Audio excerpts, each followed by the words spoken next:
Hola, vamos a hablar hoy de la sesión de electroforesis, blots y sondas, que es una continuación de las sesiones que hemos visto previamente, y se utilizan estas técnicas después de haber obtenido un material biológico. Este material biológico puede provenir de diversos sitios. Puede ser que nosotros hayamos tomado una muestra de sangre, pero puede ser también que sea un pedazo de un tejido en parafina, a lo mejor, por ejemplo, de una autopsia o un pedazo de tejido de la cirugía, puede ser un cultivo, puede ser incluso una laminilla que ya se utilizó para alguna otra cosa. Y estas técnicas se han desarrollado lo suficiente como para incluso tener información o utilizarse en tejidos muy antiguos. Este, por ejemplo, es un mamut que está preservado y que estas técnicas también se han podido utilizar en estos animales que tienen cientos de miles de años también para darnos información. ¿Qué tenemos que hacer nosotros entonces? Primero procesar ese tejido. La sangre se considera también un tejido y esa pues a lo mejor no es tan difícil porque se centrifuga y se obtienen las células que nosotros queremos. Sin embargo, para todos los otros tejidos a lo mejor es más complicado y lo que se necesita es tener un mortero y prácticamente machacar la muestra para hacerla muy pequeña y entonces poder continuar al proceso siguiente. Si nosotros obtenemos entonces de esa muestra, vamos a obtener a lo mejor DNA o RNA o la proteína, dependerá de lo que queramos estudiar, y entonces vamos a continuar a la siguiente técnica también dependiendo de qué es lo que estamos buscando. Si nosotros buscamos en la literatura lo que significa una sonda molecular, vamos a encontrar que pueden ser átomos o moléculas que se utilizan para estudiar las propiedades de otras moléculas o estructuras aún más grandes. Una sonda molecular puede ser un anticuerpo que esté marcado, un péptido puede ser también un pedazos de alguna otra molécula que tengan características especiales, las nanopartículas, que estas se están diseñando de manera específica para poder buscar algunas características especiales en algunos, ni siquiera en algunos tejidos siempre, sino a veces en algunos materiales. Aficuerpos que están hechos también sintéticamente para ser muy afines. Y también tenemos algunos que se llaman sondas activables. Eso significa que pueden estar activadas solamente bajo ciertos estímulos, lo cual puede ser de mucha utilidad cuando estamos tratando de saber no solamente si hay o no hay una molécula, sino cómo está funcionando o en qué condiciones está funcionando. Específicamente, si nosotros hablamos de una sonda de hibridación, que es lo que normalmente se maneja en medicina o en los estudios de biología molecular, estas sondas de hibridación suelen ser de DNA, pero también hay algunas de RNA, aunque no es tan frecuente. Estas sondas pueden ir de diversos tamaños, las más habituales pueden ir entre 100 a 1000 pares de bases, y su característica específica es que son complementarias a una secuencia específica de información genética y por lo tanto pueden hibridarse, pueden formar una doble cadena. Si es una sonda de RNA se puede pegar al DNA y si es DNA pues también puede formar una doble cadena. Y una vez que se han pegado a una secuencia específica, entonces van a poder ser detectadas por diversos métodos. De los más comunes es radioactividad o por medios inmunológicos. La técnica de electroforesis lo que va a hacer es movilizar a las partículas dependiendo de su carga eléctrica. Se le llama electroforesis porque se les tiene que pasar una corriente eléctrica, pero la base es que la mayor parte de las moléculas van a tener una carga específica. Aun cuando a lo mejor un aminoácido sea positivo y otro negativo, al final la estructura completa va a tener una carga que va a ser predominantemente positiva o predominantemente negativa y también va a tener un tamaño distinto. Estas técnicas de electroforesis también pueden llegar a separar las moléculas por la afinidad que tienen con ciertas sondas o con ciertos tejidos y por el pH también. Si es ácido o alcalino van a tener un comportamiento diferente. Esto que vemos aquí entonces es una tina de electroforesis y ahorita vamos a ver cómo funciona. Está formada principalmente entonces por un tanque en donde se pone un líquido amortiguador o buffer. Tienen electrodos positivos y negativos, un sitio en donde se pone un gel y este gel va a ser el filtro en donde van a pasar las moléculas. Unas tapas para este contenedor, para esta charola, la tapa del tanque y las conexiones de energía. Nosotros entonces vamos a poder también fabricar este gel dependiendo de las características que queramos filtrar o que queramos seleccionar para la molécula que estamos estudiando. Al igual que las gelatinas normales que se comen, si nosotros ponemos más sólido que líquido, entonces va a quedar mucho más duro el gel, y si ponemos más líquido, entonces va a quedar más blandito, y esto a nivel molecular lo que se ve es que forma poros. Entonces, entre más líquido tiene, los poros son más amplios o permiten el paso de moléculas más grandes, mientras que entre más sólido está este gel, por decirlo de alguna manera, van a ser más cerrados esos poros y las moléculas que van a dejar pasar van a ser mucho más pequeñas. Las moléculas grandes no van a pasar. Y habíamos dicho que esa es la división por el tamaño que tenemos. El gel es el que va a determinar el tamaño de las moléculas que vamos a dejar pasar o no. Y la electricidad entonces nos las va a separar por una carga. Tenemos un cátodo o un lado positivo y un lado negativo. Entonces aquellas moléculas que tengan una carga negativa se van a ir hacia un lado, mientras que las cargas positivas se van a ir hacia el otro.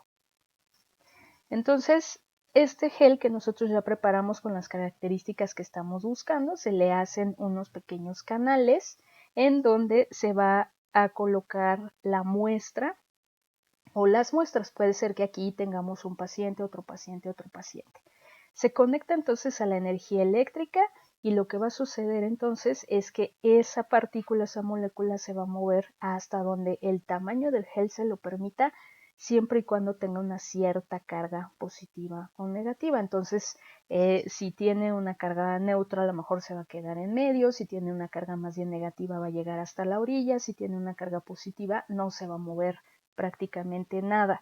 Entonces nosotros ya sabemos más o menos hasta dónde va a tener que correr esa proteína o ese DNA que nosotros estamos buscando. Así es como se ve entonces ese gel con diferentes bandas, porque normalmente no podemos separar nada más lo que estamos buscando, sino que va a haber diversos DNAs, diversos RNAs o diversas proteínas, y cada una de ellas va a correr hasta un sitio diferente, pero nosotros podemos tener interés en una sola de ellas, que es la que vamos a aislar.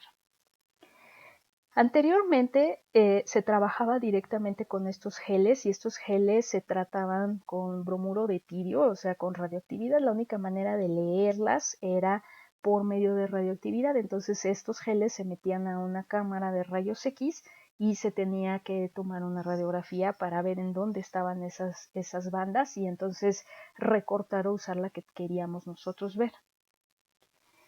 Existen también algunas que se llaman geles en 2 dimensiones. Esto habla, la primera dimensión es más o menos esta electroforesis que les había yo contado al principio, divididas por la carga eléctrica o el tamaño.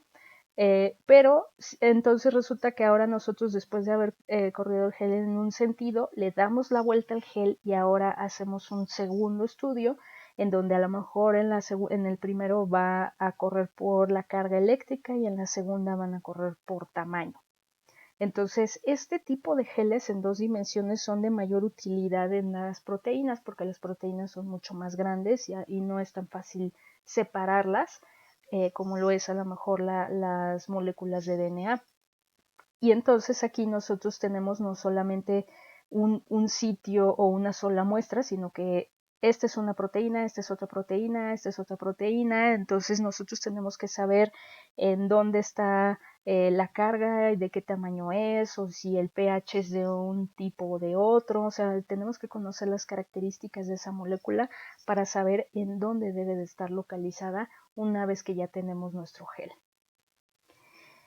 Los blots entonces surgieron porque, como les comentaba, estas gelatinas pues son gelatinas y pueden ser muy frágiles, se pueden romper, se pueden derretir, si no están bien hechas o si pusimos muy poco soluto, no van a quedar bien o no nos van a dar la información que nosotros queramos. Estos blots se siguen utilizando y se usan muchísimo, por ejemplo el Western Blot, para para no tener estos problemas que tenemos con los geles. Lo que hacemos con los blots es que partimos de ese gel que ya tuvimos en la electroforesis, en el método pasado, y buscamos inmovilizar entonces esa secuencia o esa sonda que nosotros pusimos en un material que sea mucho más resistente que la gelatina, tan resistente que incluso se puede lavar y reutilizar. Y esto nos da sobre todo mucha ayuda cuando estamos buscando fragmentos de DNA o proteínas muy grandes, o cuando estamos buscando una proteína o una secuencia muy específica, pero pues resulta ser lento, caro y costoso. El lugar en donde se va a inmovilizar entonces esa secuencia va a ser un filtro de nitrocelulosa. Entonces nosotros tenemos nuestro gel, tenemos nuestras secuencias, ya corrimos nuestra electroforesis y vamos a poner el filtro de nitrocelulosa para que se pase entonces esa sonda del gel al papel. Esta técnica surgió gracias a este científico que se llama Edwin Southern, que lo publicó en 1975, y su técnica era tan rupestre que ni siquiera le querían aceptar su artículo para publicación. A pesar de eso, él siguió insistiendo hasta que la publicó y ahora es una de las técnicas más utilizadas en la mayor parte de los laboratorios y sí, efectivamente es muy rupestre y muy útil. La base es que igual tenemos un buffer, igual que en la electroforesis. Tenemos una plataforma, vamos a poner entonces nuestro gel y vamos a poner nuestra membrana de nitrocelulosa juntas, un montón de papeles, estos son el papel Whatman, es papel filtro, y este papel secante son viles y vulgares papeles de sanitas para secarnos las manos. Y un peso. De hecho, el artículo que quería publicar el Dr. Southern, lo que tenía encima era un libro. Y este sándwich de papeles y de geles y de todo, lo dejó de un día para otro y pues él notó que se había transferido a la membrana de nitrocelulosa la información del gel y que se había quedado ahí fija para siempre. A partir entonces de esta técnica que se utiliza, la del Southern Blot para el DNA, han surgido muchas otras y todas van derivadas del nombre del doctor Southern. Entonces, como Southern, pues tiene que haber un norte, un este, un oeste, pues cada uno ha desarrollado su técnica y la técnica de Northern Blot se utiliza para RNA. Y como ven, la diferencia fue de meses, ¿no? Para usar una respecto a la otra.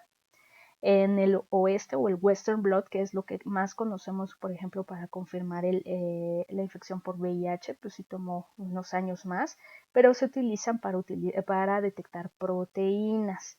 Y el Eastern Blot se utiliza también para hacer algunas otras combinaciones de algunas otras moléculas como el RNA con DNA, lípidos y demás, y algunas combinaciones que se siguen haciendo de la unión de RNA con proteínas, de DNA con RNA. O sea, estas técnicas se han desarrollado de manera que no solamente nos permiten saber si hay o no hay una secuencia, si hay o no hay una sustancia, sino también la interacción que tienen entre ellas.